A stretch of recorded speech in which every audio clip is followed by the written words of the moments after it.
get this thing over here. There we go. Hey, everybody. How you doing? Curtis, Cody, and Dirk. We're rocking the house. Going to be talking some fun stuff. Going to talk the offensive line all night. Obviously, my man, Terron, he's now gone. I kind of knew it. Somebody was telling me he needs a knee replacement. Yeah, I read that in your comments. Yeah, somebody said, I don't know if it's true or not, but I could believe it. I could totally believe it. And, I noticed that he looked real thin. So I didn't think he was coming back, but the fact he's gone kind of sucks. It was such a short, obviously the injuries even shorter than, it was 3 years. I mean, just think about it. 22, we got Terron, we got Connor, we had Hunt. And now by 25, they're all gone. Yeah. We're starting from scratch again. But, there's ways to get around it. I don't think it's a death knell, except if Eichenstein's starting this season. We're going to get into it, man. What do you guys think? Do you think, let's get into the beginning. Terron, I love the guy. I call him my man. I made a little fun with it. But he was such a huge piece for us when he was in. I don't think we would have had even the success that we had without him. So I'm happy that he was here. I think it's gonna be a little difficult to see him go because, we'll get into a lot of stuff that he did that people really don't understand, even from in the background, the leadership role. So what do you guys take on Terron leaving? Like, where does that leave us? Is it a big deal, no deal, little deal? Take it away, Dirk. Well, it's kind of a big deal, and it's kind of not any bigger deal than what we were dealing with already. At the same time, it's a weird situation. We lost Terron Armstead, and the reason it's not so much of a big deal is because we do have a young person that is large and in charge and capable. Large, very large. He's capable of playing that position. The questions are, can he play at a high level?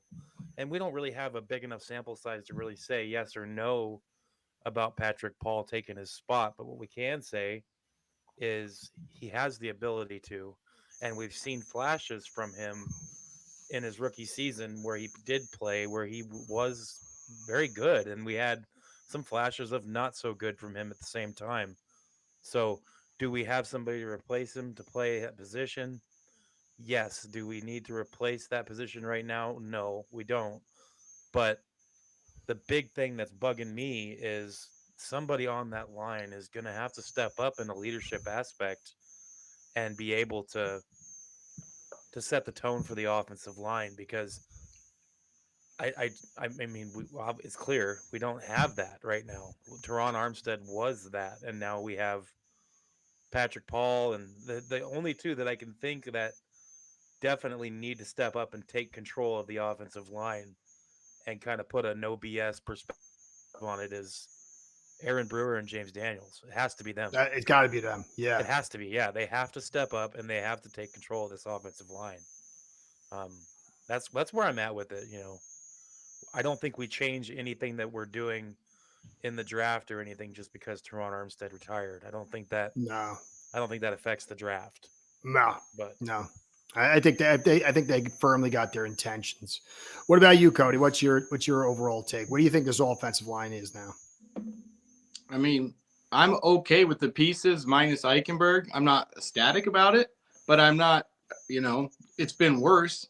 And when you talked about Terron and Hunt and when we had everybody healthy, like Greer did a decent job putting together, it was fragile and it fell apart, but there was something to work with, and those guys are gone now. But my thing I really hope is that, and tell me if this makes any sense, the comp pick formula, we have a fourth. It seems like it's a shaky thing. Like, what if they really have a couple of vets they want to sign? Would they wait, or would that disturb the comp pick? Like, that's what I'm hoping. And I don't know if that is what's going on, but I'm hoping there's legitimate competition for the left guard spot, or, maybe Ike's not even playing and we're going to play Daniels on the left side and sign like Brandon Sheriff or something, I think if you sign Sheriff, I think we could have a pretty solid line if you'd add him. He'd bring leadership and he'd bring a lot of stability.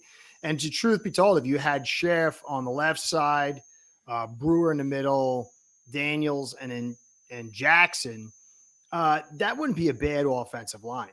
It No. still would be thin, and we don't know when Daniels is coming back. And the right side would be, it wouldn't have as much drive as you'd want. But I'd say with Brewer, Sheriff, and Paul on that left side, you could get some stuff done. You'd be able to allow Sheriff to kind of play some of the roles where you would be able to, because without Terron, even when he was, hey, there's our guy Abel, what's going on, brother? Hey, man, thanks to you, I got Jason Sawney coming. I'm doing an interview with him tomorrow, man. You finally pushed me enough to go out and ask. So it was really cool. Thank you, Abel, brother. What's up, Abel? The Bahamas. Yeah, man. Lucky you. Nice. You're by the water? I guess you're always by the water in the Bahamas. Sweet. What's going on? How you doing, bro? Thanks for stopping by tonight. I appreciate that. Terron allowed the blocking to just basically take his side and block alone. I talked about that in 2022 when we signed him, and it allowed all the help to flow down. You're not going to have that in the passing game. You're going to have to get somebody who can really kind of be expected to kind of block on his own. I just don't see anyone right now who can do that. And I think that's a major problem for the pass game. There's ways you can offset all that. I mean, you got Farrow Brown, who's going to help you in the pass blocking and in the run blocking. I think though that if you got Sheriff in here, you'd have a more physical offensive line than last year. And that I think wouldn't be a bad thing. I think there's ways forward with this thing, but you can't expect to go in here by the water wants to against good line and solid run game. We could win the playoffs in time. What do you think? Is Sheriff is probably like 10 to 15 mil a year is what he would want? I don't know. Because he was at 8 or something, right? He seems probably like the highest priced one right now, the most expensive one out there. And I was saying, like in a previous video of mine, I said, if we forego Sheriff, what about the combination of Risner and Hernandez? You could pick both. I would love those guys. For 7 or 8 million, and I feel like that would be another massive improvement on our line just by picking up those two guys. But well, to Vallis's point, if you got what's his Gonzalez? I'm sorry, I just freezed out. His guy's in the Gonzalez you talked about. What's the guy's name? Hernandez. I knew it was a Spanish name. He would, if you put him next to Paul, you'd have two guys that could dig people out, and that just a little bit of that would go a long way. So you still got to worry about Jackson and when's Daniels getting back in, but you could add Sheriff or Hernandez. I like Hernandez better by pairing him next to Paul because you have just two big guys who can move people. Yeah. So it's. If you get to a run game, inside run game, he's going to have better consistency and better chance to succeed. Playoffs, I don't know. It's still, I got to see what we do in the draft and all the other teams around us, especially in our division, before I get to that point. But it would help a ton. I feel hey, Donnie, what's going on, brother? I feel someone is slipping the draft. I would love to trade back with Seattle and grab Tyler Booker. We would also have another second and maybe third. I don't know what the trade value is. I don't know if Seattle needs a lot of help. And I don't know if they'd give up all those picks to trade that far up because they need a lot of help. They screwed up on the linebackers last year.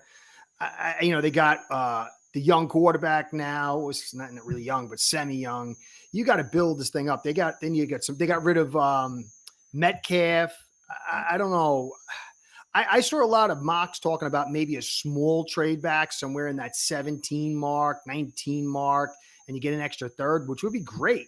I just don't see them going for Booker. That's my thing. I just don't see them, unless there's a whole new regime and Greer's not in charge. I just don't see them using that first round pick. Cornerback, defensive tackle, safety. I just see them going in. It's not what I would do. For me, it's a weird position because I would take Membo and I would take Campbell. I wouldn't take Booker not Booker, Banks with that 13th pick. But I love Rutledge in the second, but I just don't see them going first or second for an offensive line. I just don't, you know. And here's the weird thing. I was going to do a podcast on it. I'll get into it in a second. Why I don't think it would be even wise for them to go with maybe heavy offensive line drafting, because remember, McDaniel might not be here, and unless you draft a stud who can move people, because that, you know, you're not going to get a guy that's going to fit the future system. We're heavy all outside zone. And so it takes a specific skill set in order to run that. And if you get these guys that are really just suited for outside zone, there's no real teams in the league that just run heavy outside zone like us. And you might spend yourself a pick on somebody who's not going to last, you know? So with Brewer here and Daniels and Jackson, I think we're going heavy outside zone and investing on, like, even on, Banks. Banks is a guy I think he could be okay, but outside zone is so fickle. You got to be able to move, and then to find a guy who can move that well and then move guys out, that's a special player. Yeah. And so I think that they're going to let this, if the tea leaves are right and they're like, hey man, we're resetting this thing, we're going to give this one last shot. They're gonna let this thing run, and they're gonna build guys that are gonna fit any system, because you got a new GM in here and a new coach. They're not running heavy outside zone. They're just not. This is just such an avant-garde outlier of a system. So, I mean, I would love to get, you know, Booker or Rutledge or, you know, but Booker, yeah, he can kind of move, but is he going to be a weakness in the outside zone, especially if you put him next to Paul, who has struggled movement? I mean, he dropped 10 pounds, but I don't know. Yeah, I'd rather have Jones over there than Eichenberg, you know? Oh, anybody. I'd rather have you over there. Yeah, thank you. That's right. Hit the like button. Hit the thumbs up, guys. I appreciate that. That keeps the show in a business. So you got to, if you can, help me out with all that stuff. I like to do this thing, but the algo gods and my sponsors love that. So do all that stuff if you can. I really appreciate that. Hey, Sean, what's going on? McDaniel may not be here when? For next season? I don't know. It depends. Maybe not. Weird times right now. You know, and even if he is here next season, will he be here the year after that? Who knows? I mean, we really don't know. Is Ross going to sell the team? Is he going to hand it off to his daughter? Is he giving these guys one more year? Is he giving them 2 more years? I don't know. Is he moving Greer out and somebody else stepping in? There's so many moving parts that we don't know what's running the show and where it's heading. So it's so hard to tell. But I do know that if you get yourself, you know, some of these defensive players, they can fit in any system. But if we start trying to fill guys on the offensive line to run his system, the outside zone, they might not fit. I mean, look at Brewer. Brewer is only passable in this system, in an outside zone, quick throw system. Go back and look at him with Titans. He was a disaster. Yep. And then all of a sudden he comes here. So you see, he's so good. Yeah, he's so good. You're throwing a 2-0-4 and you run outside zone all day. You know what I'm saying? Go into another system and see what happens. He would go back to sucking.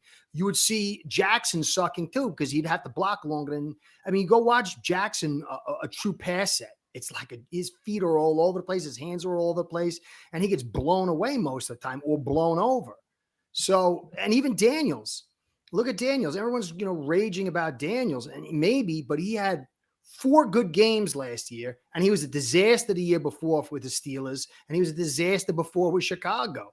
And I expect him to come here. We throw fast. We run the outside zone. He's going to look good. But that's only in this thing. Once you have a more complicated or more high difficulty level, the only guy who I really think could make it is Paul. Yeah. Paul's beautiful because you know what? You move off McDaniel and you can use this guy for another system, whether it's a right guard or a right tackle or left tackle. You know, that's power. It really allows him to have scheme diversity, you know? Anyway. He seems like he plays a little nasty. Like he plays up to the whistle. I really like that. That's why Connor was so underrated, man. Like Connor was a good sized guy, but he was an athlete, man. That guy moved around real fluid out there.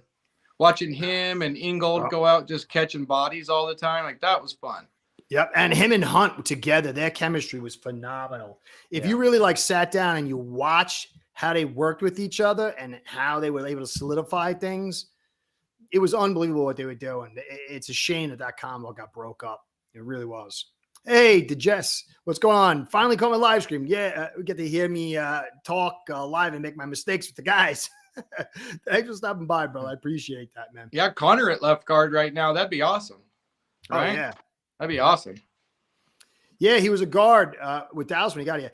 And because once in a while I got to toot my own horn, before anybody else, anywhere, I called him to be a center within the first day or two of him being signed here because it was just really clear, not that really I was like rocket science because he had center reps with Dallas and he was doing pretty good. But then the guard got injured and he had to go back to guard. But they were trying to convert him to center. So there was hints there. In Dallas, they were? Yeah, there was hints there. He had a little bit of preseason work. And once I heard that and then I started watching the tape, it all made sense. But it was a shame. He was so good, man. That he would have made some money. He would have made some money if he'd have made it to free agency healthy. Yeah. I feel for that guy. They brought him out injured. And his that same leg got injured again. He was playing wounded. And, he came back in and he got rolled up. I think it was by Eichenberg, too. I can't remember. That guy likes to roll people up, doesn't he? Shocker. But don't quote me on that. But, yeah, he came out. And that was the end of his career, which is a shame. It was a real big shame. Yeah, I guess Patrick Paul has been working extremely hard this offseason. Yep. One of the only guys that's basically there every day. He's treated this entire offseason so far like it's middle of the season. It's good. So he's been working real hard. I guess he's lost about 10 pounds, 10 or 15 pounds, and that might be good for him. Yeah. He does. You watch a lot of film too. You look at him and he moves really well for a big guy.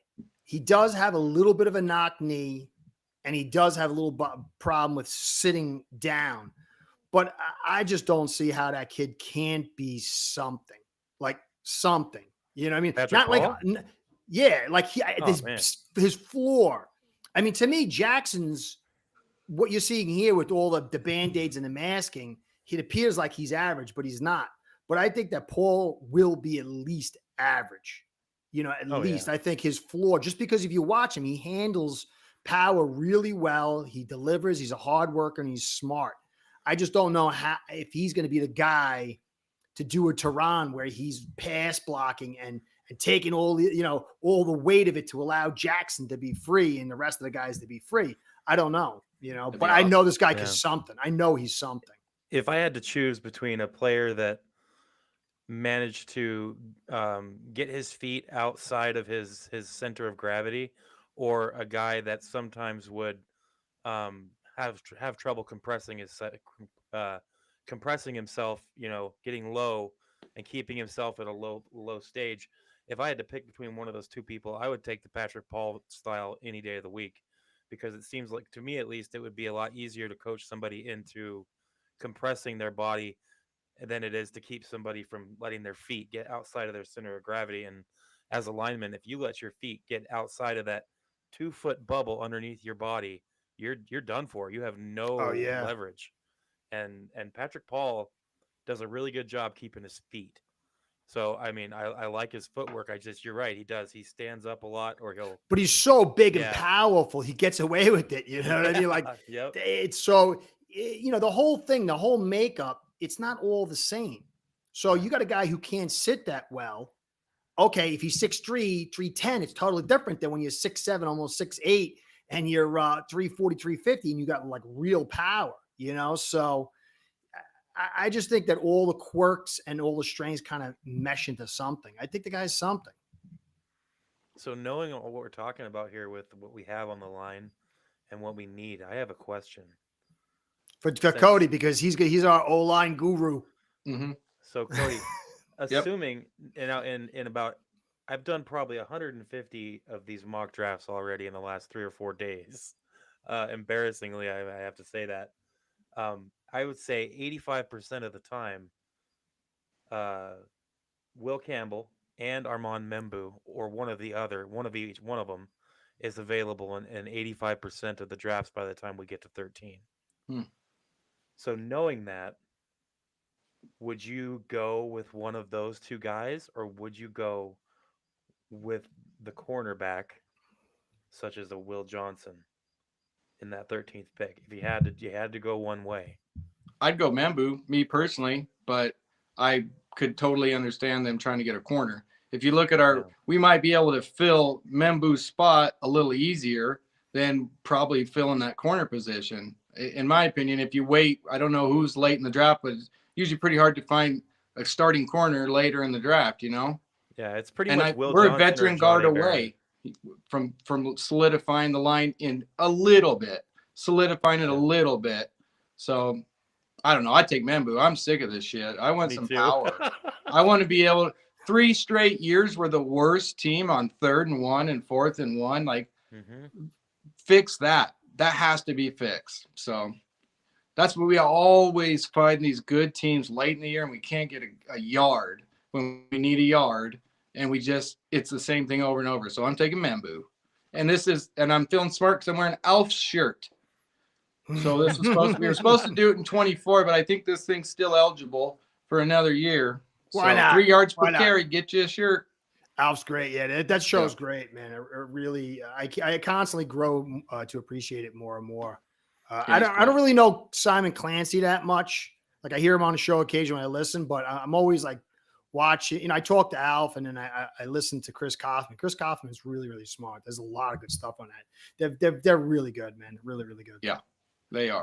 Now, okay. So for me, I'm gonna into that. I'll get your question in a second. I'm gonna put it down. I'll put it back. If it was me, I would draft Membu or Campbell, and I get Rutledge in the 2nd round. I would solidify the offensive side of the football, and just get it done with. I know that you got Daniels here, but he's a 1-year guy, really, if you want, and he's not been really good. If it was me, I would just say, okay, I got Paul, I got Membu. Paul doesn't work, I can slide Membu out. If not, I play them next to each other for a little bit. Exactly. And then I get Rutledge, and he's going to groom himself for next year. Then I can move off the expensive contract of Daniels. So, or even if you have Membu, next year you can move Membu to right tackle. You have Paul at left tackle. You have Rutledge at left guard, Daniels at right guard, and then you have Brewer. Look Either way, Look at that. It's that easy. You're talking about Tate Ratledge? Yeah. He's his short area quickness and intelligence and physicality. That's what I would do. I would just say, look, we got to see if 2 is the guy or not. Yeah, exactly. And we've got to see, what do we got here? I got Jalen Wright, who I spent 2 4th-round picks. If you can't get inside zone, he's not going to do anything. And it's going to be his 2nd year. He does not have the outside. He doesn't have the speed to get to the outside without the blocks being there. And he doesn't have the nimbleness to cut it back hard. He's an inside zone guy, either on the draw or, you tip from the shotgun, your a PA run. He's not going to do what Mostert did. He's not going to do what Achane does. He doesn't have the speed to burst it outside. You saw he can kind of get there, but his thing is inside zone. His thing is one cut inside. And so just by solidifying this offensive line, now you're shifting that team's going to have to worry about you running. It's going to open a lot of stuff up. You're going to get more legitimate play action. You're going to get the most out of Achane. You get the most out of Wright, and you're going to be done. You'll have Paul, and then you'll have Membu, and then you'll have Rutledge, and you can move off Jackson eventually. And then, you can Daniels, he's 27, but him and Brewer just not really, I'm not really big on him in a conventional system. So that would be because you can put pieces here and put pieces there, but we're not winning. I doubt we're going to win this year. So just solidify something, because even if Wilson pans out, he needs an offensive line. It's the way things go. If you draft a Shog, I like him maybe in a 4th round pick or whoever. Next year you draft, you got to have this off, or else it's just going to be this cycle. And this offensive line's a disaster, So I don't know. That's me. What did Dad say? I got lost now. I'm sorry. Shout out to everybody in the comments. Thanks for coming out, fellas. Yeah. What was that? What is it actually? Is it Shuck? Is that Shuck? Yeah, I don't know. Yeah, I don't know. I can't. can't forget about it, dude. Forget about it, man. Doesn't even look like it at all. Totally. It's terrible. I'm terrible. So anyway, I can't find it up there. I'm working on my stupid mouse pad over here. It's not working properly. So, Dad, you said, well, listen, a real GM and front office with what this draft has, you could trade back into that early 20 spot, and you have a ton of talent that's sitting there. And if you can get a 2nd or a 3rd, depending on how far you go back, it plays a lot, it means a lot. So unless Membu would be there, maybe Campbell, I would trade back a decent amount especially if it's really far back and I'm getting an extra 1st next year and I'm getting, an extra 3rd or something in this draft. So I understand, grab the guy right there, but none of these guys are really guaranteed at number 13. I mean, we think they are, but you got to just spread it out. I don't know. I think a real group of GMs in front office could do the most with that. So I still think trading backs, because look, you could trade back and, the girlfriend of the guy up here, Dirk Nolan, could be there, and he seems like he could be pretty good. You could find Grant, he could be there, he could be pretty good. There's a bunch of guys that are available. There's some offensive linemen that could be Zabel. You might get if you trade all the way back. So there's guys there you can find, and I don't know. Everybody always has that 1 or 2 players in each draft that they look at, and they're just like, I don't know why I like this person as much as I do, but I like them. For me, that's Nolan. That's Walter Nolan for me. And the main reason I like him so much is strictly because of his ability to play any technique at a high level. The man can play 0 technique all the way to 5. He's very versatile. I like that. I think that would be an amazing jack card to have in our deck, But you got. I like Tyreek Williams in the 2nd too. I really like Tyreek Williams. Yeah, definitely. So there's a lot of stuff we can because you remember we did it. We had the high points. We had all these superstars at high points, and then we had nothing in between them in different positions, and then we had nothing underneath as far as depth. That's not how it's going to happen, especially if you go to an 18 game. You need to have as much depth, and it's better to have 2 B pluses than 1 A plus. It's better to have 3 Bs than 1 A plus, because, if that A plus goes down, then you're totally screwed. So, it does, to Dad's point, once you trade back, it gets more and more difficult to actually hit them. It's great in theory, but you get a super stud sitting there at 13 and you pass on him, and you do like, we did in the 2020 draft, and you get, Jackson and Noah, and then you get, Davis in the 2nd, and it's like they're gone and nobody's. It's like, so I understand. I think there's a rationale to both of it, but a really good team would get all that stuff. Yeah, I think Jones will do well, because he's going to go there and he's going to be protected. He's going to be a right guard. They're going to roll pass protection to him. They're going to use him for drive blocking. He got $3.3 million. So they're really looking at him to be something. I don't think he's great, but the guy can move people. And if you have a run heavy system, I think he could do okay. As long as he's got the good parts around him. Yeah. Going back to our conversation about the running backs, I actually really like Wright. Like, oh yeah, there's just guys that my evaluation, you pass the eye test every time I see you get the ball. You're trying to take somebody out. You're not jumping out of bounds. You're falling forward, and you got a chip on your shoulder, and you have a really good acceleration, just north and south.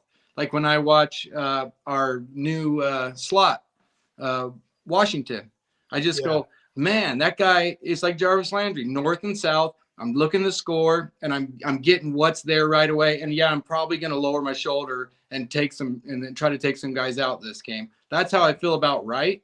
Like, I think he's a dog. And if you follow our run coordinator, and I know Shanahan was calling the plays, but they would pick a running back in San Francisco and they run him into the ground. And they just take the hot hand and run him into the ground, and they just be rotating them in because they had a system. You know, there was a lot of guys from that system, and I could just see Wright just being a workhorse for it, and it's a tone setter, you know. And I really like Farrell Brown coming in. He said he doesn't care if he catches the ball this year.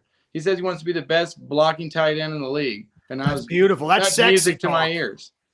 Yeah, that's sexy talk, man. That's sexy talk. Yeah. I like that. Yeah, I like that backfield. I think Wright should be the guy getting most of the inside carries. And I don't know about his outside zone, but he needs to get a lot more carries than what he was getting. Oh, yeah. For sure. But the thing is, if you look at San Fran, they run outside zone and inside zone. They're balanced. Not this year, but prior years, they were able to kind of run both outside and inside zone and gap, because sometimes you had gap to all that stuff. But that all the talent was able to do that. And so you could have any type of back because you could run any type of blocking scheme. We can't. We literally cannot. You know, and if Eichenberg's there this year, you're not moving people. You're just not this year. Forget about it. It's not happening. It's not going to happen. Only from Paul's side, you know, so that can't happen. It can't happen. This anybody know about Desmond Watson? Justin, I think it's Justin. Yeah. He keeps talking cool. I'm excited about 464 pounds. How tall is Brown? He's out of Florida State. I think he's 6'5", but I'm not positive on that. That's not. I wanted him to be 6 foot. Oh, that'd be fantastic, right? a little beanball. He's out of Florida State, and the guy is gigantic. Obviously, he would be the heaviest player in the NFL, for sure. Is he muscular or is he fat? He's strong, but he's both. He's got a lot of extra weight. And the thing about him is he would realistically have to lose probably about 40 or 50 pounds. Wow. 464. But even at 410 pounds, he would be a beast. Massive. Oh my God, yeah. And he's played in the the Florida Heat. He would be, he would be able to play, but like for going into multiple years in the NFL at his weight, he would definitely have to come. I don't understand how he can't lose weight though. Like, how can you not be on like the most? Yeah, but how can you not do it? You that's because it's hurting his draft stock. Yeah, right. He plays the -0, right? That's the position he plays. Yeah, he plays the planet everybody's orbiting around, dude. That's a giant dude, man. We just needed John Jenkins. We needed John Jenkins on the bottom of our DT room, not Benito. I like Jenkins. He was so good for us. He was so good for us. Yeah. So anyway, Justin, I want him. I'm gonna go watch some film. I'm going to do some film study on this guy before it comes out. And best player available, 1 and 2, God help us. Then 3 on the bigs all day, interior line, nose guard. Oh God, T, just do it. Yeah, I just don't see them doing it, man. There's so many holes on defense. And, if you're going Carmen Jackson, you're going Keon Smith, and you're going Liam Eichenberg, that Andrew says Meyer. you – and who? Andrew Meyer. Right? Yeah, and Andrew Meyer. That's and that just sends you doubling down. I think they'll get a guy in the 4th round, and then they got Daniels, and they'll say, "Look, you see, we I just don't see them doing it. I hope I'm wrong, but I see them 1st, 2nd, 3rd round defense, and maybe 4th round." Because Alf told me about that. How Marvin Allen went to the pro day, that show guy. I don't know. I just know the controversy. It's shook. Yeah. Oh, I know. So I don't know. I just think that safety, defensive lineman, cornerback, I think that's what they're going to do. I hope not, though. And do you know how powerful Vince Wilfork was? He was like, his benches were insane. They were legendary. Just a correction. Justin corrected me. He is actually from Florida, not Florida State. He's a Gator. Oh, I got confused, but yeah, he's 6'6", so he's a big dude. Yeah, it's huge. It's when you get that tall though, you lose a lot of leverage. Unless you're 464 pounds. That's true. Yeah, that's true. That's true. But right? That's true. I got to go watch this guy. I really do. Hey, LaFama, what's going on, man? How you doing, brother? It's always great to hear from you. I'm doing well. I'm actually got some workouts in today, so I got to work out Nice. in twice this week. So I'm tired. I'm already bleary eyed. No tush push. You think the tush push is over? Maybe. They're gonna vote on it again. I don't know. I find that kind of weird that they decided to do that. It's like, If the yeah, we defense don't- can't do it, how can the offense? right? You know, like that's just not fair. However you stack that, in my opinion. So either let the defense push or don't let let nobody do it. Abel, yeah, go guys. If you want to check out this kid's shug, I think it is. His film, Kurt Warner, Scott, who did all my analytics with me. He sent me a video on from Warner doing this kid's tape. Nice. Phil, it's good. He talks about his weaknesses and he talks about his strengths. But really good job he did. Warner's great, man. Real unbiased, just works hard, gives you the truth. And yeah, I like when people argue with him and question him on the internet. Like, is that really what the quarterback's looking on that play, Warner? It's like, dude, that guy's a 300-yard game waiting to happen. Like, don't worry about. Yeah, Warner knows his stuff, man. It's hard. I don't understand how you can debate. I mean, I could say hey, I don't know if I agree on that, but some of these people put their feet in the ground. He's a Hall of Fame quarterback, won a Super Bowl. Dunning-Kruger effect, 100%. Wait, yeah. That's Desmond Watson he's talking about with a 25-inch vertical. That's 460 pounds with a 25-inch vertical and a 6-second 40. Whoa. Oh, my goodness. That's what I'm running at 202. That's not bad, guys. I wonder if for a seventh rounder, I would definitely take a flyer on him. I don't think. All right. Yeah. I gotta go look up this guy's combine stuff. That's crazy. So I was I'm trying to get this I had a leverage series out. I did one part. There's always news now. But I'm trying to get one on our offensive line, matching up the skill sets, how it works with the inside zone compared to outside zone. And I'm going to show how the defense has played us. But to me, Terron, again, is just, a lot of people didn't really appreciate that. But the fact that for every game he was in, he literally didn't get any help. Ever. Curtis, yeah. Watson did 36 reps at 225. Oh, I know. Yeah, he's a beast. Who did? Holy crap.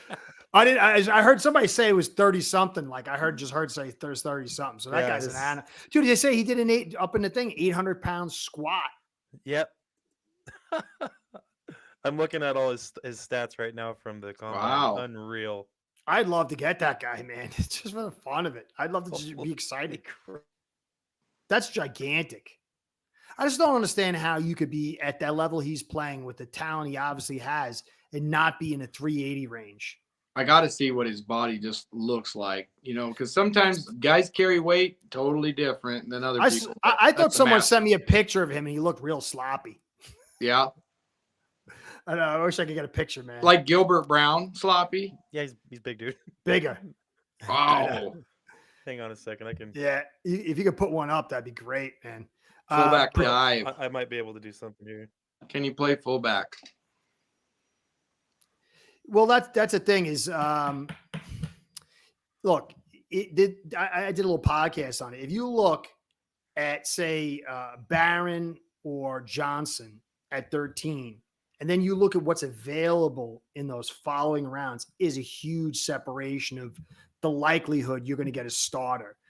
And compared to, like, just as an example, if you pass on a Grant or a Nolan, you're definitely getting Shalik Williams at your 13th or 14th in the second round. And if not, you could probably even trade up a little bit. There's guys there.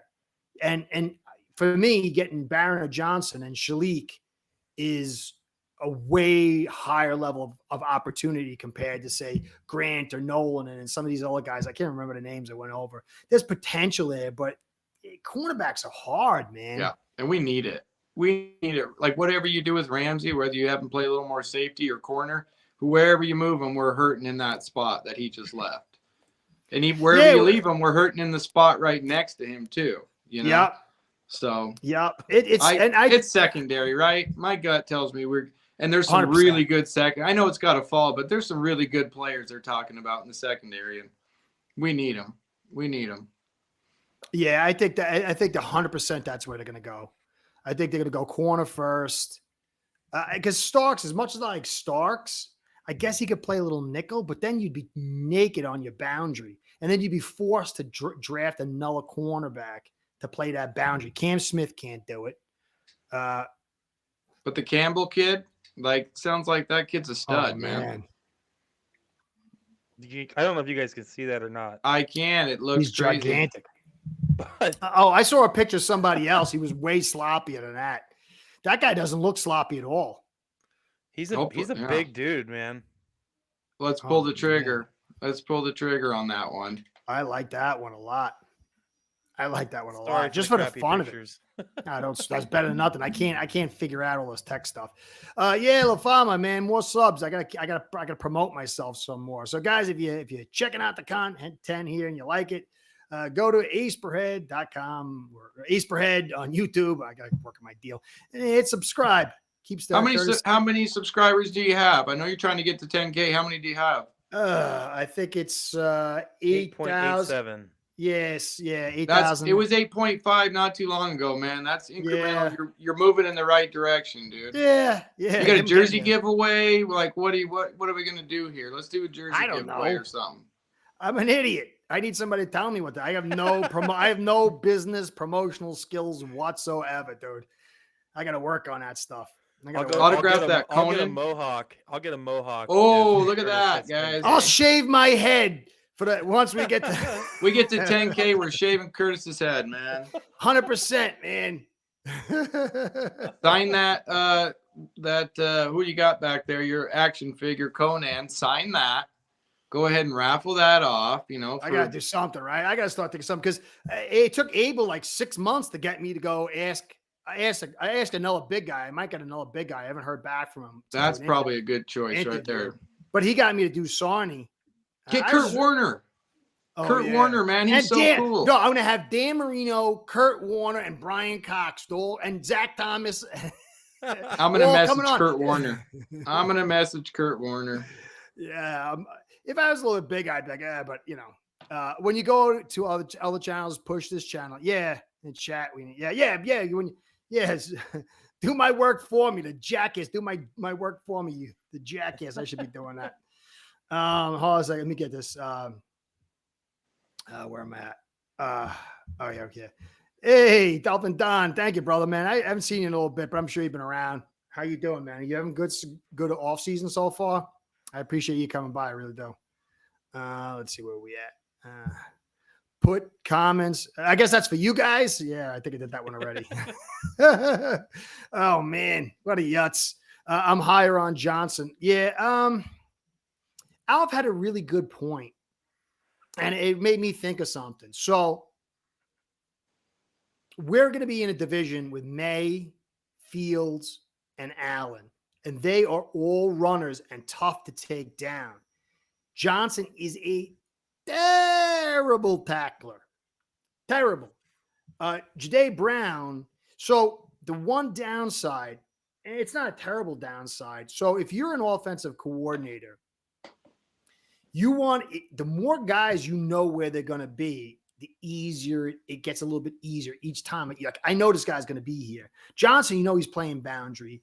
He can't tackle. So you kind of like, okay, I know where he's going to be. And then, okay, maybe Ramsey's going to be someplace else. Kohu, I know he's not going to do boundary. You're starting, but with Jahdae Brown, you could put him anywhere. You could play him at safety. You could play him at boundary. You could play him at nickel. And it starts adding an element of unpredictability and makes it a little bit more difficult. And then when you have these mobile quarterbacks, you got a guy who's going to at least put his body into it. Johnson, he's just no good. He has lots of missed tackles, but he's an unbelievable cover guy.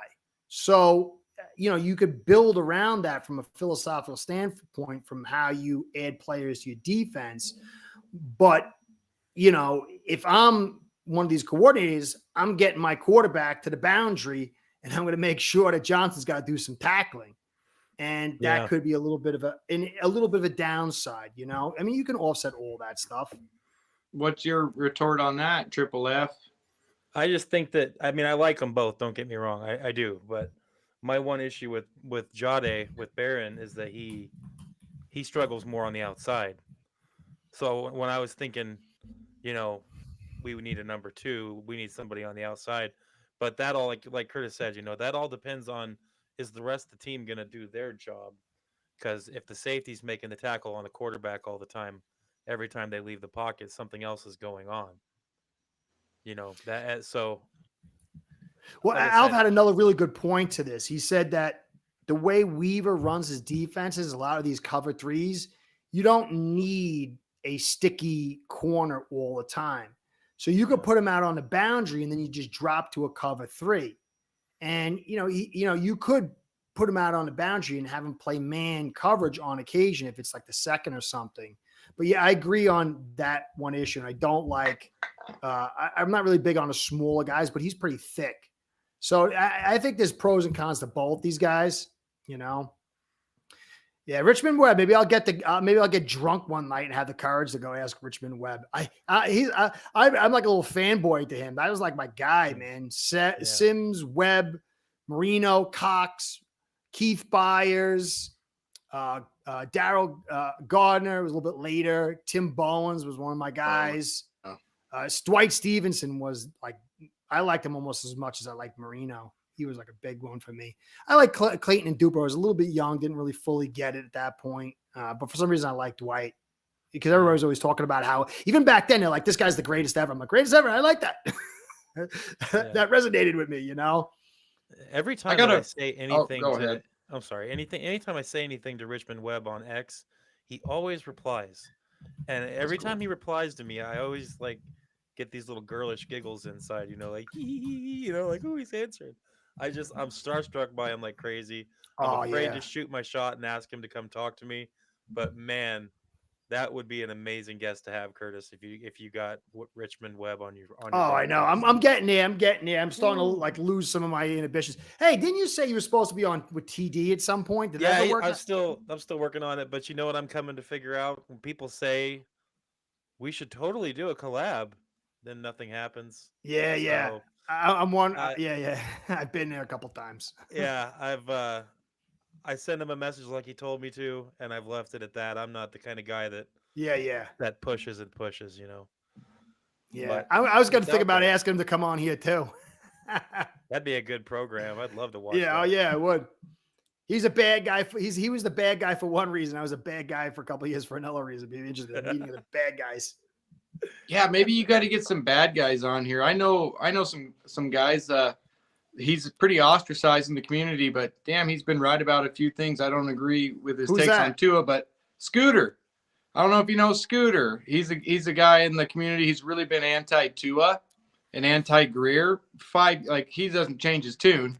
Like this guy is you know, and he's talked about draft picks he wants to pick before the draft. Like I've just been listening to the guy, and people have ostracized him, you know, but he might know what he's talking about. But you get a villain on here, you know, you might get a lot more clicks, right? But I thought I was the villain.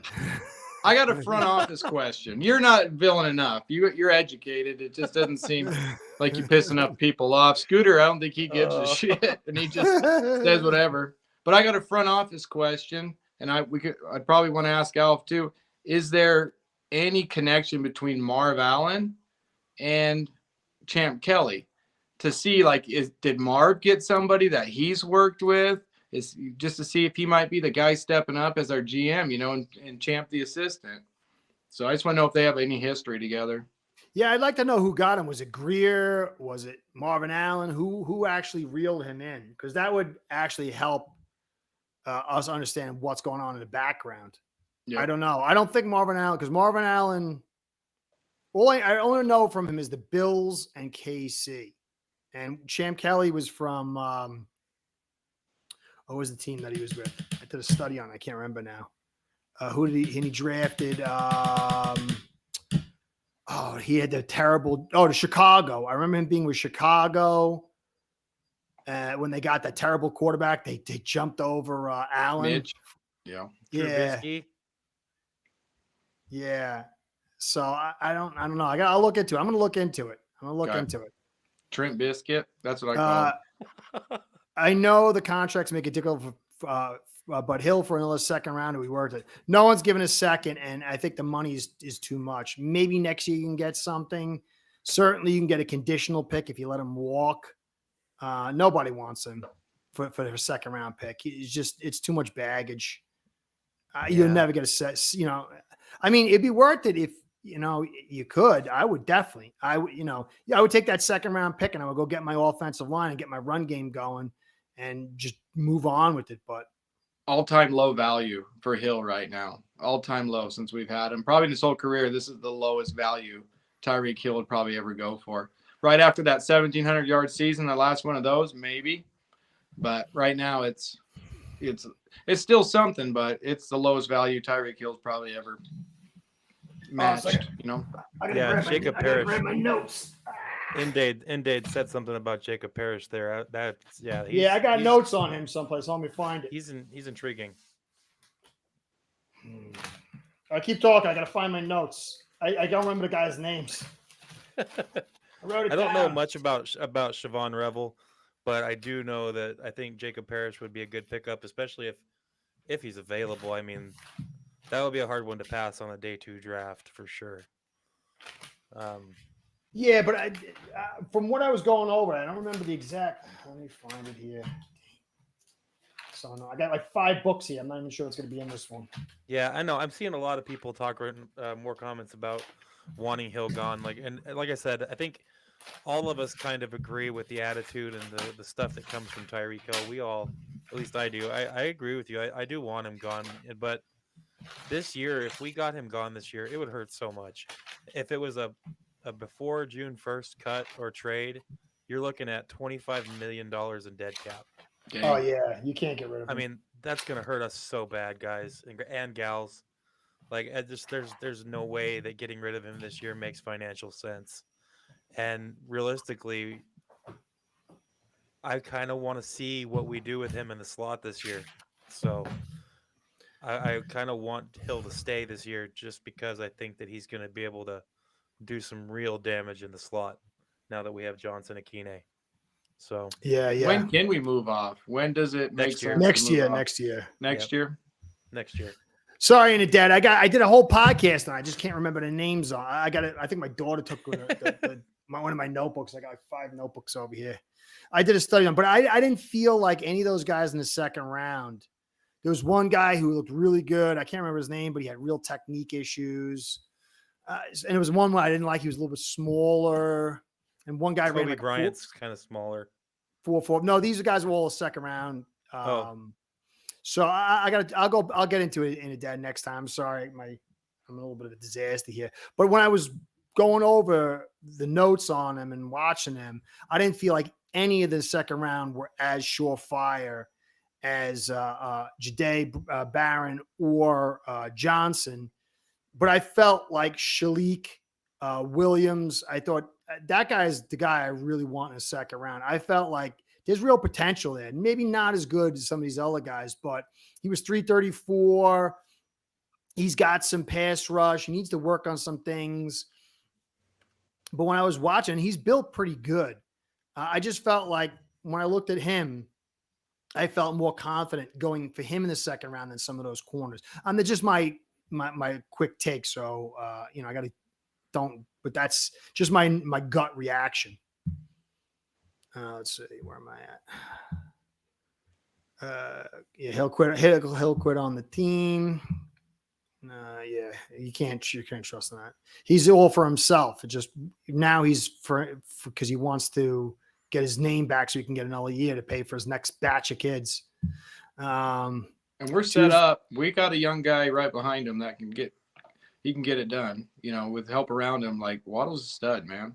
Oh, he's got some catch issues, some hands issues, but he's the right kind of attitude. He'll play hurt. Like, I really like Waddle. The chemistry's there.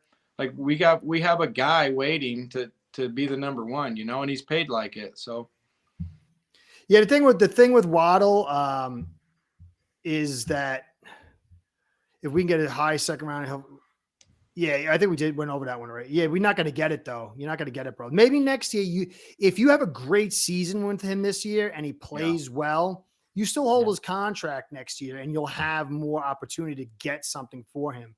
But for quitting on the team, having the injury, Bad year. his age, yeah, his bad. It's. I mean, just think about it. Metcalf got a second-round pick, and he's 27. Peaking. Yeah. Yeah. So yeah. I love Waddle too. But he's got a great salary at 20 million, but he's a little injury prone. He's a little fragile a little bit. He's got huge speed, but we don't really ever take advantage of it because we can't hold the ball long enough. I think that you could have Waddle spread out wide. You could have Westbrook. You could have Washington. If you had a serious inside run game, you'd be able to get some good stuff with him. I think for his price, he's a steal. And I love the kid. But, I don't think you need all these. Look at all these teams. No one has this like super, super, super duper. I mean, okay, the Eagles, they have everything. They have Brown and they have Smith, so they got a good. But KC really didn't.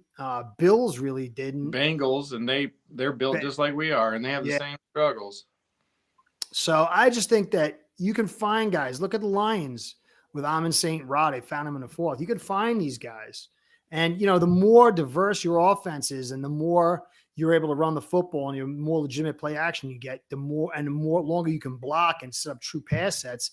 Guys don't need to be these superstar status. And Waddle's speed is good enough to keep the cap of the defense high.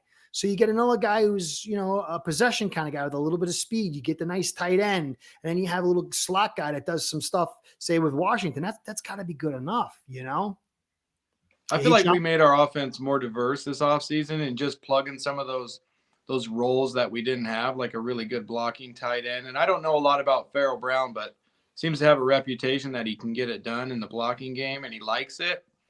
And we added a boundary guy, a taller receiver, a red zone threat, just some small things, It just seems like we are there are some areas we're trying to fix that they're not ignoring. Well, and Dad, I stopped looking at the linebackers once we loaded up that linebacking group because we're so broke. I know that these guys are going to have to stick with them. So I really didn't watch too many. There's none that really popped out to me. So, but there might be, but I've been looking at cornerback, safeties, offensive linemen, defensive linemen, and started to look at some quarterback. But linebackers, I don't think we're going to go for any of that. I don't think it's just, we're so broke. I doubt we'll end up with one, but I do kind of like Chris Paul Jr. from Ole Miss. Check him out. He's going to end up going around 100, 110. But he's when the lights are on, he's that kind of guy. Like he likes the spotlight. He likes the big moments. I do like him for that. Look, even if you want to say, okay, let's say Tua is a cancer, we'll call him melanoma. That's dangerous. But Chris Greer is brain cancer. So for me, Tua has never been he's never been the guy that I'm focusing on. And people will say, yo, you hate Greer. You're just a hater. You talk about him all the time. You talk to Curtis. You just talk about Greer and you talk about the offensive line. Curtis, why do you keep talking about Greer and the offensive line? It's Tua. Well, maybe it is, but it doesn't matter what Tua is if your GM is crap and your offensive line is crap. And they were crap. And whatever Tua is or isn't, and I think there's knocks on him that are fair. I think he hasn't proven himself to be what we need, but he's got talents. His production is better than our offensive line, and his production is better than Chris Greer. Now that you could say that's not saying a lot, Curtis, because both of them suck. Okay, that's fair. But if everything else was in play, then you could deal with the melanoma if that's what you want to call it. But Chris Greer is an imbecile. He had unprecedented draft capital. He missed on just about everything. I mean, just tally up the first round draft picks that this guy whiffed on. When you added in a Chubb, You add in Hill. Is Hill really done it? He's added a lot of pass stats. You know, there was, I mean, drafts that this guy just squandered. He found nobody, you know, with all this draft capital. And on top of that, for 22 and 23, he mortgaged 3 years in advance just to get what he got. So I was telling people, guys, in 22, we better make hay this year and next year. That's our peak season. There's no such thing as peak season, Curtis. There's no such thing as cap. It's just a fantasy. There's always more money.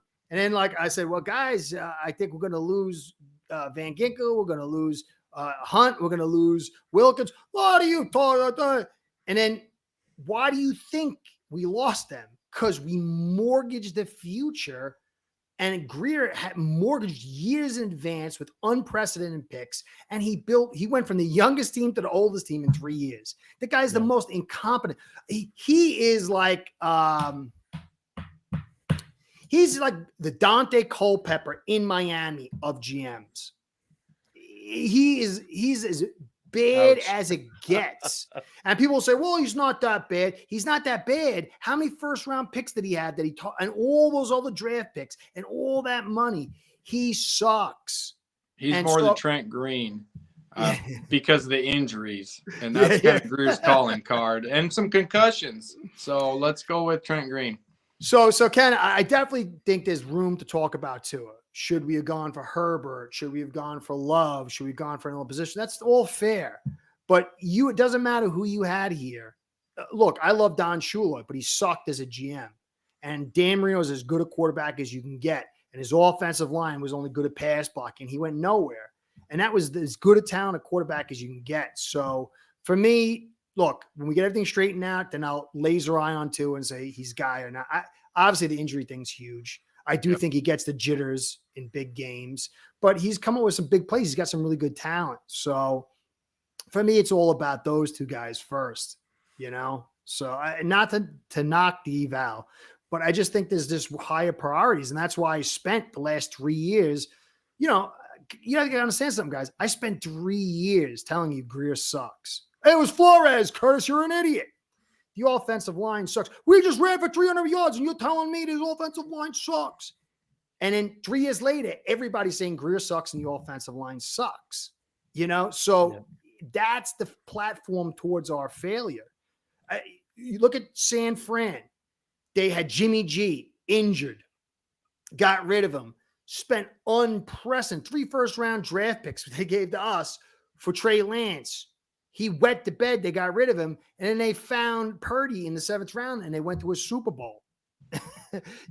Real good GMs, real good teams, and quality offensive lines, they create a framework that you keep shooting at the quarterback, and you can get around it. But you can have the best quarterback, and nothing really comes of it. So, when everything is even, Tua comes up short.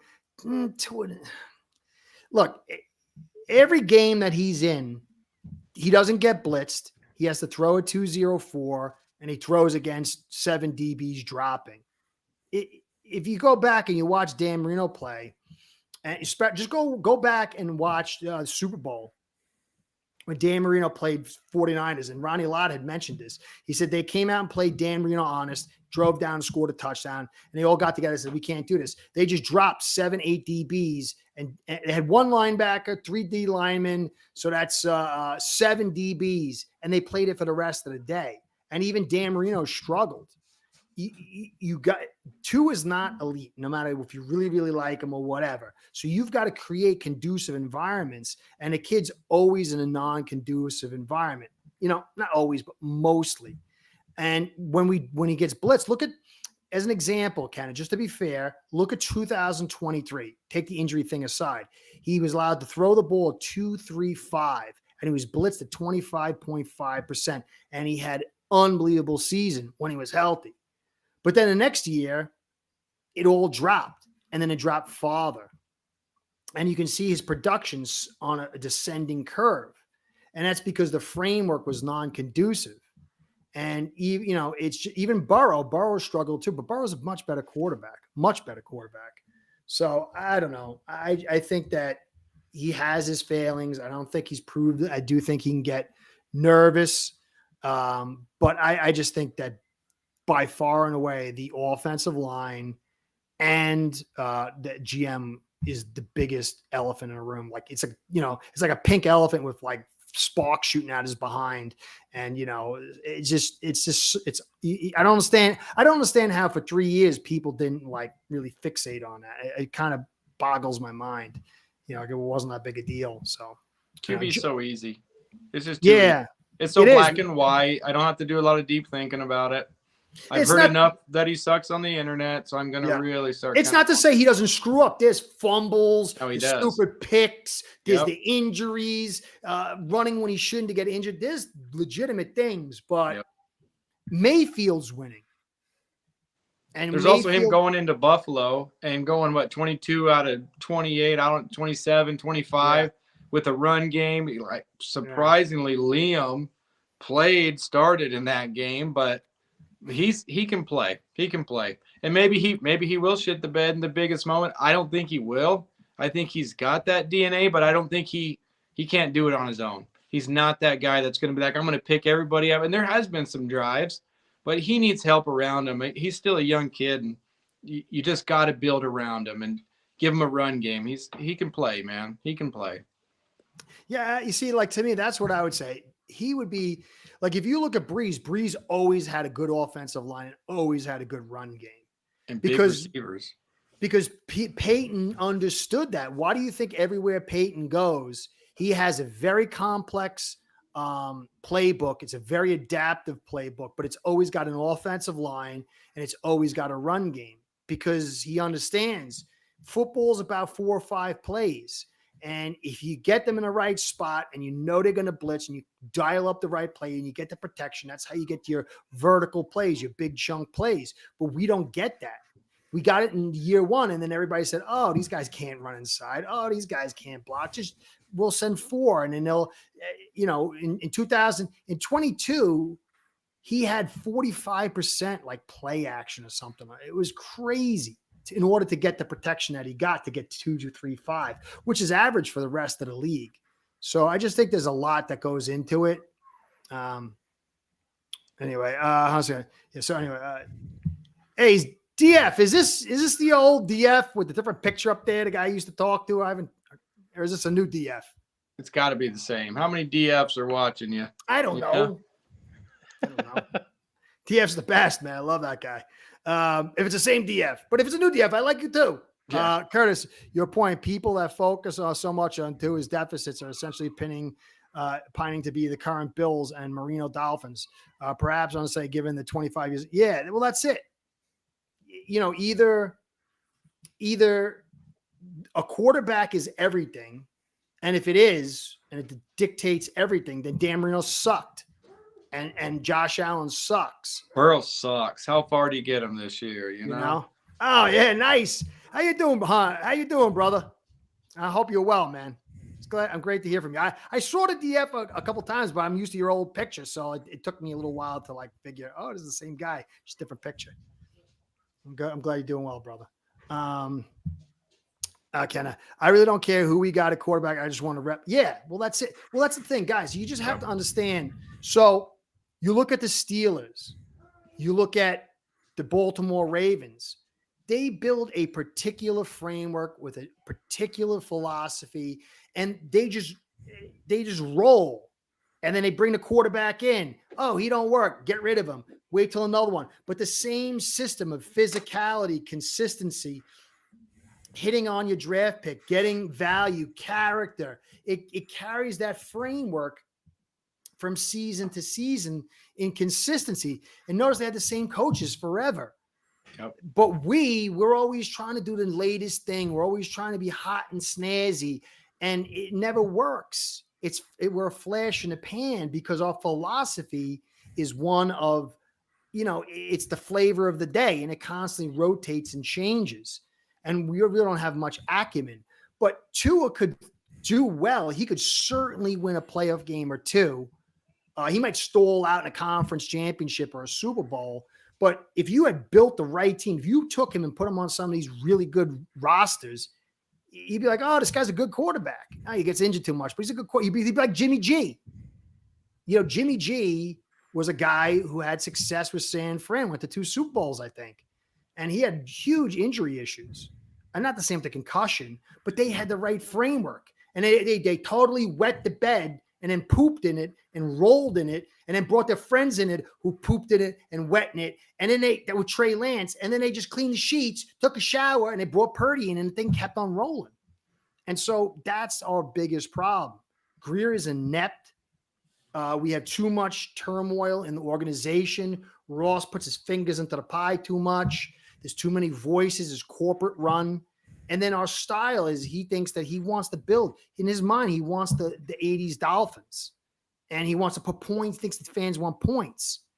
And that's why we did this thing when you should have just built physical, So anyway, I'm ranting. I always rant. What about you guys? Did I say something wrong? Did I play bad guy? We're all burst just some ready. bubbles? We're ready for a philosophical change in Miami. I think we can all agree on that. Yeah, and I do want people to.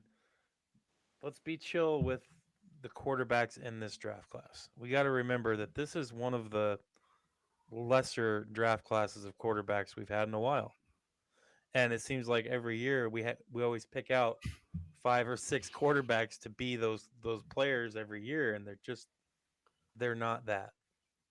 And this year the quarterback class isn't something we should really dip into, at least in my opinion. Yeah, definitely not early. 6th, 7th round, maybe 5th, maybe. But I don't know. I think I don't usually do this, but I would like to roll with that show guy in the 4th. Yeah. Shuck, whatever the heck his name is. The guy, a lot of injuries, has got a lot of talent. I like what I see. I think we should pick a quarterback every year. You know, in the later rounds at least. Yeah. Because what I would do is, if it was me, look, you get the what's his name again? Shug. I think it's Shuck. Yeah, Shuck. How do you get Shuck with a GH? I have no idea. I don't get. Like, I can't pronounce like Smith, and they got me with this thing here over here. But I would take him with that one of those the comp pick or the second round, the 2nd, 4th round pick, because look, you got Wilson. Even if he develops, he's going to chunk of change. You can't really get off Tua next year. What are you going to do with that? I would just bring the other guy in just to keep the machine rolling. Even if he's a good backup, you can get something for it. And I don't know if he's a fall. I think he might. But I think you just got to shoot look, we're West Coast. That's from Walsh. Walsh developed the West Coast system. His #1 philosophy as far as team building was you can never have too many quarterbacks. Just take the shot. How many 4th picks we spent 2 on Kindley. Yeah. Exactly. Just freaking use a 4th round pick for the quarterback and, whatever. One player is not going to make or break us. But if we hit on that quarterback, that would. And so I just think even next year, even if you got him in here this year, I would pick another one next year. And you just keep developing it. You're supposed to have a guy who's a quarterback guru in McDaniel. You can make money out of that. There's a lot of quarterbacks, and you're going to hit maybe 10%, 15%. So you got to keep on firing. I'm sorry for short changing careers and competence. Forgive me. I try not to. Anyway. Yeah, Shuck would be an acceptable snag in the later rounds for sure. Yeah, he could get broken up maybe in the first play and whatever, but yeah, beyond that, I don't see it this year beyond that. Well, I'm telling you, Alf said to me, it really got me thinking. So Marvin Allen is the dossier getter. So he would sit there and get all the dossiers and go through them. That's what he did. But he got out of his comfort zone as normal, and he went to Louisville's pro day. And there's only one guy you would go there for. And he's the guy who set the board for Allen. He set the board for Mahomes. And if that guy has even a minor inkling that this guy could be somebody, given those priceless. 2 ideas, you know what I'm saying? Like, shoot this year, shoot next year. We're not going anywhere, man. Just shoot. So you got Tua. He turns out to be awesome. Wilson looks pretty good. You get a nice little whatever. Probably nothing from because he's not going to start. But if you whatever, then you get Shuck, How to GH Shuck. Anyway, you get him in here. And so even if he's a solid guy, you're going to get something for it. And then you pick another guy next to you. Have 3 quarterbacks. You're going to have an 18-game season. These guys you could trade off. You could get – look what they got for Watson. They drafted him for a 6th, and they just got a 5th for him in 1-year development. Yeah. And we got a complicated system, so you want to bring in some young guys that are going to sit and learn for a little bit too. No, yep. I'm with you, Curtis. I'm with you, man. Yeah. Fix the trenches first, though, okay? Fix the trenches first. I got to start. Okay, Dirk, you got to start talking here, man. Tell me some guys I should be looking for. I'm going to write it down here. So if you screw it up, I'm going to remember this and make fun of you next time. What's some offensive linemen I should be looking for in these mid-rounds? Come on. Offensive lineman in the middle round? Yeah, I don't got all day, man. You're supposed to be you settle down. Lineman. Let me pull up my list. Goodness. I'm impatient. Rushing me? Oh, my goodness. Yeah, I'm going to do some real studies. I got my final bit, man. I'm going to do my own mock draft and all that stuff. But I got to get to the mid-rounds. Yeah, we're close. We're close to this thing. I'm behind this. Exciting. So I'm supposed to look smart now. I'm going to talk about the guys you pick here, and then I'm going to say that it was my idea. So if I look stupid, I'm blaming you. So mid rounds, what numbers are we thinking here? Like third, 60 to 100? Yeah, 98 and higher. 98 and higher. Yeah, I don't think we're going third, but maybe 98. We might have something. I'm going to do my studies. But give me some pointers. So anybody in the chat over here? We have Jackson Slater is one that I was thinking of. I do need it, man. I do. Jackson Slater from Sacramento State. That's one that you should look into. Slater. And like I said, these guys may be contributors. I don't know if they're going to be starters off the bat, but they're people that. So just give it to me, man. Hey. Have confidence, man. Just tell me, man. Tell me. I trust you. Holland Pierce from Rutgers. Rutgers. Oh, that's right by where I used to live, man. Yeah. My buddy used to play. He was a cornerback for Rutgers. Seth McLaughlin from Ohio State. And the other one that really, where is it? Who is he with? It's Miles Frazier, but I don't know who he played. Hang on. LSU. Okay, so you got Scottaboo, Jake Caldwell. So sign B. Sheriff and Samuel. Draft Warren Watts. We can't afford Samuel though. We can't afford Sheriff and Samuel both. No way. We're broke. We're broke next year too. We got $4 million. We're broke. Yeah. I like Caldwell. Oh, Luke Kandra from Cincinnati. That's the other one.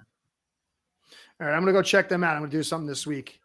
I'm gonna say it's all my who's idea. Our 500-pounder that we were talking about? Watson. From Florida. Stand by. It's in the comments. I can't remember. I have to look. Okay, I'll do a deep dive, guys, on my real deep scouting that I do by looking on the internet. Hey, all these guys, you got to sometimes you pull a lot of information from people, and you come out. I just dive into our picks once we make them. That's really because I don't have the time or the energy or really even the smarts to evaluate players in college. I watch players, watch a shitload of games, and go, okay, I think this guy can play. But so I just wait till we draft players, and then I go watch as much film on them. Not really film, just YouTube highlights. Try to learn as much as I can about them, but it never really is the same until I watch him play. Once I see him play for us, it's like you can see it. This guy can play, and I know that's not the best evaluation as the eye test, but I've watched a lot of players play, so I can just sometimes go, yeah, this guy's going to be something. Sometimes I'm wrong for sure, but. That's the hardest part is seeing the college stuff and then transporting it to the pros, because you've got to look at who they're going against. Like I see all the time, some people still show videos like, look at them trash, and the guy that trashing is not even going to be in the draft. Yeah. So that it's totally different. I mean, you've got to. It's very hard because you got to match up the talent versus talent, not just the film. It's what's the talent that they're going against. It's Desmond Watson. Okay. Desmond Watson. All right, I'm on it. I'll start the Desmond Watson train. I don't think. Well, somebody else already started it. Sorry, whoever was it, Justin in the comments. Yeah, sorry, it was Justin. I won't start it. I'll just hop on, Justin. My bad, bud. It's a big train. There's plenty of room. Yeah. Hey, Pete Diggs, what's going on? I gotta answer this one. He's done. Chris Greer has done a phenomenal job this off season, and him selecting Patrick Paul and staying ahead of the position shows his ability to make great decisions. Okay, a great decision. Yeah, a great decision. But last year was a very good opportunity for him to get offensive linemen. Now, to his side, the Steelers jumped up and took like a couple of guys that we got jumped a couple of times, and some of the guys that I thought we were going to get were taken, but he had to do a lot more than what he's done. And in the previous, we're not talking about previous, we're talking about this season. That one position, but bringing Carmen back, bringing Eichenberg back, Keon Smith, these are terrible decisions. And even Daniels, who I like, he's coming off an Achilles injury. And so if you're not sold to win this season, if this is just a soft rebuild, but they're not telling us, then that's a different story. But the expectation is that we should be winning. And this offensive line is going to not be what people think again. It's going to have problems. And Paul, I like the stuff that I saw. I think he was a good pick at that spot. But there was a lot more. But the one move was a good move. But there was so many around it, that in previous seasons and in this season that would, okay, so why would you not sign, say, Hernandez or Sheriff? You're paying 2.2 to Eichenberg. Maybe three. I think 3 or 4 more. I forget, there was another guy out there. I saw he was making like $4 million. We don't really take that position group seriously, and we haven't for a while. Yeah. So I think it's fair what you're saying on that one individual move. But even say Campbell, if you're really trying to win the season, how are you giving him $2 million offer and Eichenberg 2.2? So in all the areas I'm talking. So yeah, I agree on that one position group. I think there's just too many other things, and we got to hope that Paul plays out well, because if Paul doesn't really perform this year, it's going to be an abomination of an offensive line. Yeah. If he underperforms, the whole thing will get sucked, because the chances of Jackson getting injured is high. He's always injured. Daniels, he's coming off an Achilles, and then Eichenberg sucks. And so if Paul doesn't do his thing, and I'm not saying he's got to be all pro or anything, but if he's not like a 7 out of 10, at least, if he's like a 6.5, dude, this whole thing's going to collapse. So, I was like, draft a second wave of free agencies where there's not really much out there. I mean, maybe Sheriff, maybe Hernandez, maybe we'll see. But they're very tight in money. I think they're down to 16 million. It's about 4 to 6 for your drafts. And then you need to store about 6 million going into the season. So it's going to leave you about 3 to 5 million maybe. And so there's not going to be a lot of money to go around, because if you look at next year, we only have 4 million over the cap, and maybe you get rid of Hill or whatever, but we've got a lot of dead money, and I don't know. Thanks a lot, Xavier Howard. So you will see. I hope you're right, but again, who knows? Is it Greer really making those calls now, or is it somebody else? We don't know. Everything's a fog of war with this thing. Can't wait to find out. So anyway, guys, I appreciate everything. You guys, good chat, guys. Thanks for having you guys me want to on. talk about? It was a fun chat tonight. I talked a little bit too much tonight. Sorry, guys. I got a little excited. It's all right. You know what you're talking about. You guys have anything you want to wrap this stuff up with or anything?